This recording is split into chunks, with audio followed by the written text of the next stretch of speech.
Okay, here we go. So, preparing a business for sale. The clue is in the title, preparation.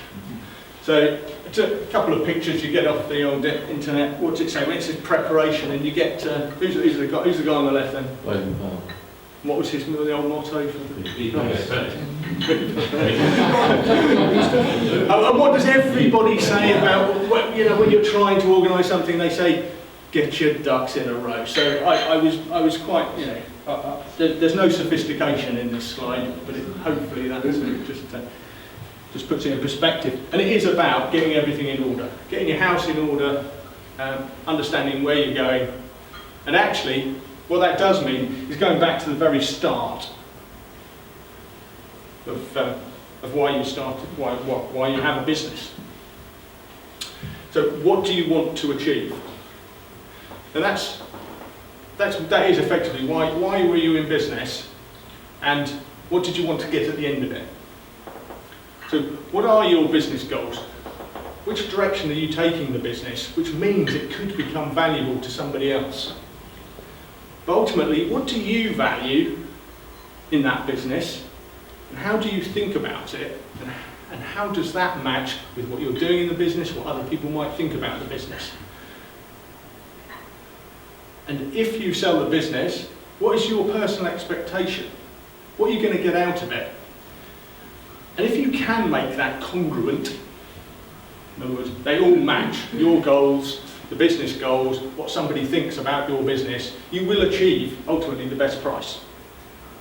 Because it means what you're doing is you're doing something that you like to do, you're doing it to the best of your ability, you're going in the right direction, other people believe in that direction, and at the end of it, they will value it. Does that make sense? So just think about, what do you value in your business? Will other people think the same? So what does your prospective buyer value? What do you think is attractive about your business? So those things are very important when you put together a document, a sales document. Now, have we got two pretty fast readers in this room?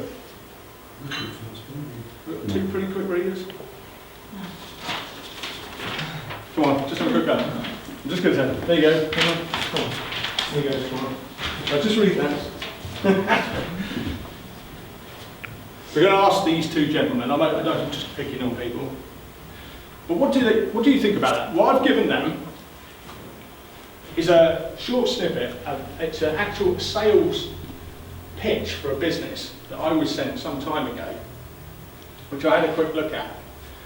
And it actually describes a business for sale, and then it also gives a little bit of financial information. And there was something that struck me once I got to the bottom, and I think that's where the clue is. So I'm sorry I didn't print off that many, but I just thought it would be quite quick just to get their answer, just to see what they say about it, and see if there's any points. Because this isn't all about when you buy and sell a business. It's not all about price. You know that if you bought something, you've got an understanding of what it's about, how it fits. A lot of people, they buy these things, are brand new iPhones, and people aren't necessarily concentrating on the price. It's because of what it is, and there's lots of aspects to it.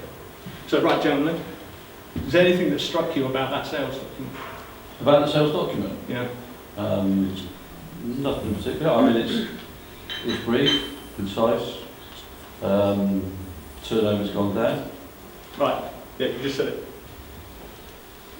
What? You said turnover's gone down. Yeah.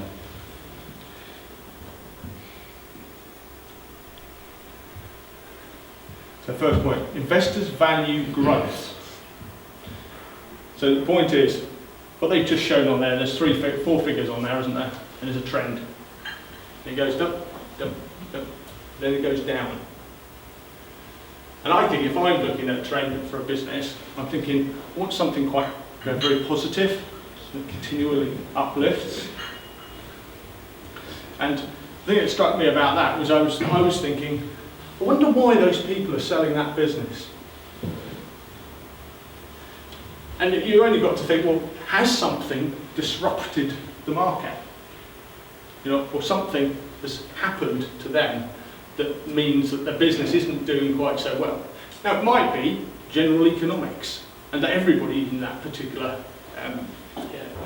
sector isn't doing particularly well. But there's usually something behind why you show a profit dip. But generally, people like to demonstrate a trend of making a profit. They like to see that. I was thinking of market disruption this morning, because I was thinking, I forgot to put my watch on. And then I realised, I was thinking about this the other day, because I saw a lot of young people, they don't wear watches, you know. That's because they're on there, isn't it? Look at the phone. I felt quite old-fashioned, you know. But you know, 'cause I've got my watch on, you know. But the point was, that actually is something that might have disrupted Seiko's watch sales or somebody like that. You know, that there's something in there that that may have disrupted your profits, and you've got to be quite clear when you present your business as to very good reasons as to why that happened. Otherwise, you need to demonstrate a trend of growing profits to get the best price. Does everybody know what PE stands for? No. No, that's price earnings. So it's actually, that's how people value businesses that are publicly for sale. People talk about multiples. People think about multiples. You ever say this? So multiples. And what they're actually talking about there is valuing a business on the basis of the profits and hopefully this trend in profits. And what they actually take is the multiple of earnings before, it's profit before tax. And they usually multiply it up somewhere between usually 4 and 8. They're typically sort of the type of multiples you'll get. Recently, I know of a business that was sold for 19 times its profit before tax. Right? That was an extraordinary situation. That was a US company coming into the UK, saw something they really wanted, and didn't even talk to the owners about what they thought it was worth, and just came in with a price. And the owner then, apart from being totally sort of stunned, actually did have the presence of mind to say to the guys, actually I thought I'd get a bit more than that. And he pushed it, but not too much, obviously, to lose the sale. But that was an extraordinary product, a brand new product that had shown a profit for 3 years, shown that it worked, and there was a next generation, even though they haven't used it. But it's all about this. So these multiples, when you go to have your business valued, obviously you're looking for a professional to do it. However, just have that in the back of your mind, that if you can, you look at your profit before tax and then think, well, somebody might buy it based on the profits because I haven't got lots of plant and machinery. It just makes a sale. It just sells. It's a distribution company, whatever it might be. If it's got lots of plant and machinery, then you're looking at a different type of sale, potentially. And you're looking at potentially your company being bought on a different basis. It's maybe the asset basis. So you know what your assets are on your balance sheet. You're taking the number at the bottom and you're looking at that, and somebody may buy those assets. Okay. That's very simplistic, but it is basically a couple of ways that the business may be valued. But try and get to a professional to talk about that share valuation before you consider selling. Oops, wrong computer. That's good, isn't it? Not going to get rid of that. So, I know, James, you're going to talk about a little bit about this, or are you going to? Yeah. But basically, doubling your profits in 3 years is not 100% growth each year. What you actually have to do is 26%. And it's I know it's an accountant standing up in front of you and telling you that, but actually what that is either increasing your sales by 26% a year, or it's a combination of increasing your margin or cost reduction, or a combination of all three. So you could just cut your costs by 26%, you'll get to that. Okay? I'm not going to show you any more numbers because it just goes, we're just going to mode, but that's where we are. But just think about that. How could you do that? I think you're going to touch on that. So wait, perception. That I know a lot of people have seen my office, but but it's not quite like that, is it, Roger? No. It's not quite like that, is it? Not far off. But perception of value. I know, everybody when they sell a house, what do you do? What do you do? Bake cakes and coffee. That's it. Clean it Yeah. up, nice. Excellent, when can we come round? Yeah. You haven't tasted Right, my isn't it? But you might mow the lawn, you might paint the windows, you might do some, tarting up. But it's, it is those sort of things, isn't it? It's making things tidy. And the perception of your business, you can have a perception of a business. That may be just physically, it may be physical. When you turn up, what you've got in the front is a load of bins and they're all just overflowing with cardboard. And you go into the warehouse, and I've been around too many warehouses in my accounting career to see what looks good and what doesn't.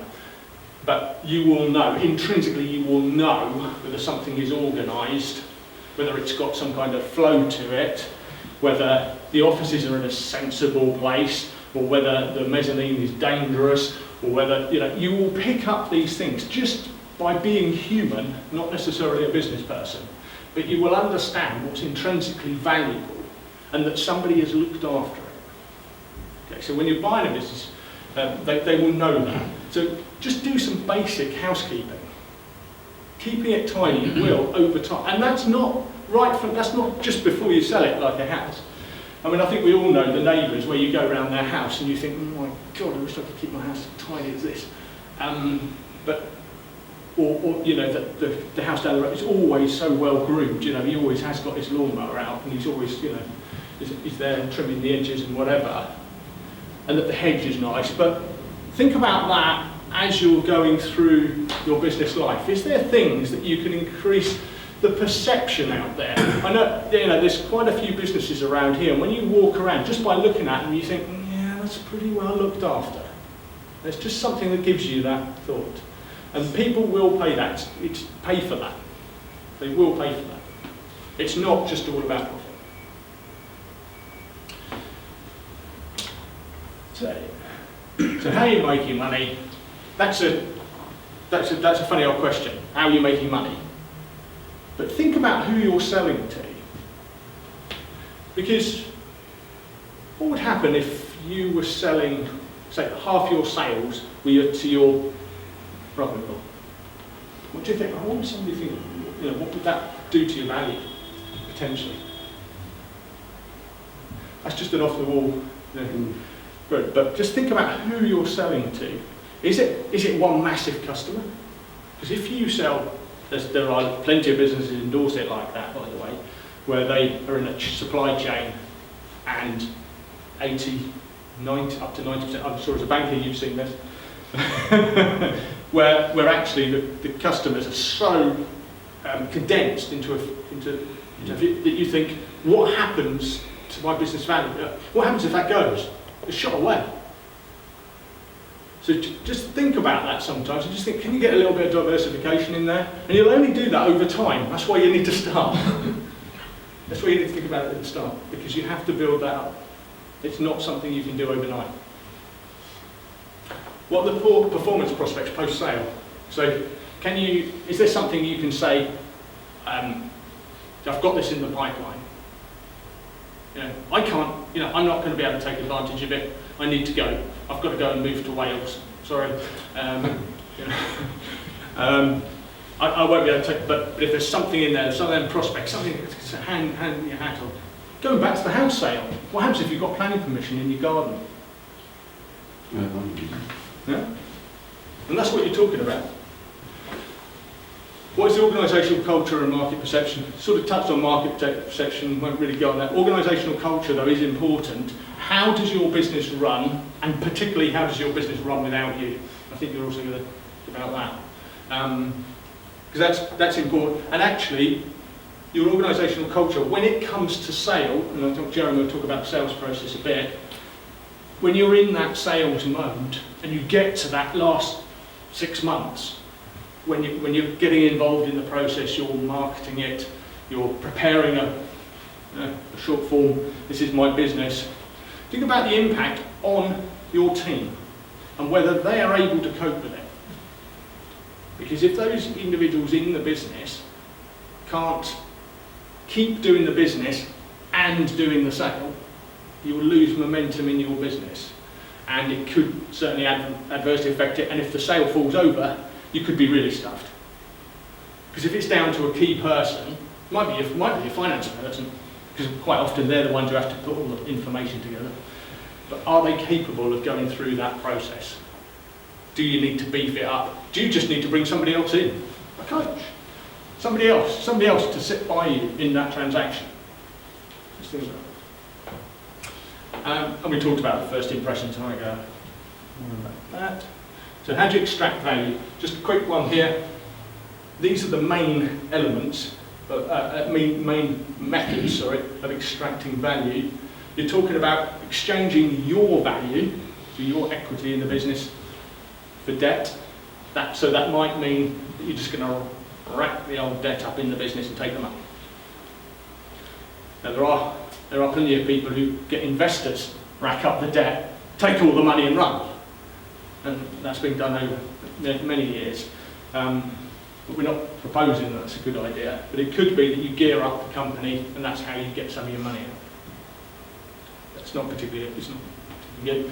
Flotation, obviously this is where you're talking about shares that are able to be listed. You're basically going out to the public. You're selling a minority stake. So what you're just doing is giving away a little bit of it, a part disposal. That may be a way of getting value. So you bring somebody else in the business who actually just wants to join you, take it on, maybe take a whole lot in the future. But that is one way of getting some value out. Now, selling majority to management, MBOs. You've heard of MBOs? Yeah. Really does depend on whether you have a strong management team or you can develop one underneath you. And so that really does depend on the scale of your business and what type of business it is. And then a trade sale. Ultimately, I think that's what everybody's really looking for. That's where you get the most value, generally. Is when you're selling to somebody else in the same sector. They know what you're about. They want to take you out of the equation because you're either a pain in the backside in their market. You supply them with their product. So they're just looking for absolute guaranteeing of the product. Or you're selling further on the chain. Or you're doing the other way, where perhaps a supplier. But look at all the angles when you're looking to set up. Even when you set up your business, think ultimately, who would buy this? Is it somebody else in the business? Could it be somebody else in the business? Could it be somebody from the outside? Or will you have to somehow give your value in a different way?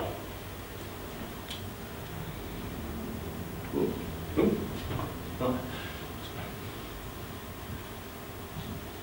Everybody read that? So I'll put it in small print because that's what you've got to be careful of. That's terrible, isn't it? I know this is terrible. And for people who know me, that is definitely a logical. But it actually says, entrepreneurs' relief reduces the amount of capital gains tax when disposing of qualifying business assets. Typically, this will be when you sell or close your business. Right? I had a warning from our esteemed tax manager, Mr. John Davis, that I should be very, very careful not to talk about entrepreneurs' relief. Because it is full of pitfalls, is it not, John? It is. And in your pack, there's actually this. It's the download that you go. If you go on to there's a little bit of promotional stuff here. But if you go on to Ward Goodman and just put entrepreneurs' relief, you will come up with the sheet that's in your pack. Yeah? And it actually just gives you a breakdown of the technicalities associated with entrepreneurs' relief. I've put 10%, 10 million. They're the two numbers I was allowed to put up, haven't they, John? Yep. So basically we're talking about that's the rate of tax you could pay on the disposal of your business if you get it right. And That is the amount of gain you can make, 10 million, in your lifetime, at the moment, subject to budgets, subject to the chancellors, all that sort of stuff. Those two numbers are all subject to the whims of the government. However, at the moment they're extremely valuable to people. Okay? So if you get it right, you follow the rules, you will get 10% tax, which is fantastic. So obviously, when you're planning, when you're in the last bit, not the last bit, but you sort of have to plan this, as you're getting towards the sale, you have to think about how you're extracting the value of the business. And are you paying a higher rate of tax trying to get the money out to maintain your lifestyle or to buy your boat or your car? And I know this one's coming, but should you wait and extract all the profits when you sell the business? Because if you're only paying 10%, why pay 40, 50% out? And that's where your accountant comes in. Because you have to work with them carefully, because you could save a truckload of money by getting this right.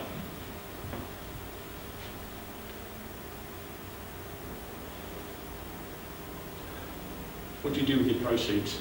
I do say this because there's a lot of people come and say to me, oh, I'm going to sell a business. All right, what's happened then? Somebody's come along, they've offered me a load of money. They've offered me £2 million. So I said, oh. So how old are you? 42. So I said, well, how much is this business, what are you getting out of it at the moment? 80, 100 grand. So how long is 2 million quid going to last you? I'm just saying, you really have to put that into perspective. And we know particularly, there was a gentleman who made a couple of million quid. And he came in, he said, I'm going away, I'm going to Portugal. So he said, yeah, I'm going to Portugal, going to come back, and but I'm going away to think about it. So let's think about what I've done. All right. He comes back, thinks about it, bought £1 million house. Oh, I need a few more million to run it. So, so actually what he'd done is spent the proceeds and then needed some way of earning it. And so he ended up, he had to start another business. But that's not a bad thing. That's serial entrepreneurialism, if you like. That's adding the ism on the end. But it is a point that you may be the type of person that are a serial entrepreneur. Accountants love serial entrepreneurs. We'd love you in this room if you're serial entrepreneurs, because it means we get involved in you growing your business, starting it, growing it, ending it, starting another one. It's great stuff. But you have to understand whether you are that person or you went into business to start with to do a particular thing, and that's all you can do. And you've sold it, and now what are you going to do? Go and get a job? I suspect you're fairly unemployable once you've done that. Because it's just the nature of the people. So you really have to be thinking carefully about the timing of this and what you will do with the money. It may be that you say, yeah, sod it, I'm going to Spain and I'm opening a bar and I'm going to sit there for the rest of my life until somebody comes along and wants to build on my back garden or whatever. But just be careful about that. What do you do with your proceeds? Obviously, as we're also financial advisors at Ward Goodman, if you land a nice pot of money and you need somewhere to put it, then you come and see us. Because we can help you generate an income off the lump sum, which may mean that you don't have to buy another business. And if that calculation works for you, then go sell it, because obviously it's easier than running a business. Okay, is that enough? Thank you. Is that too long? Brilliant. All right.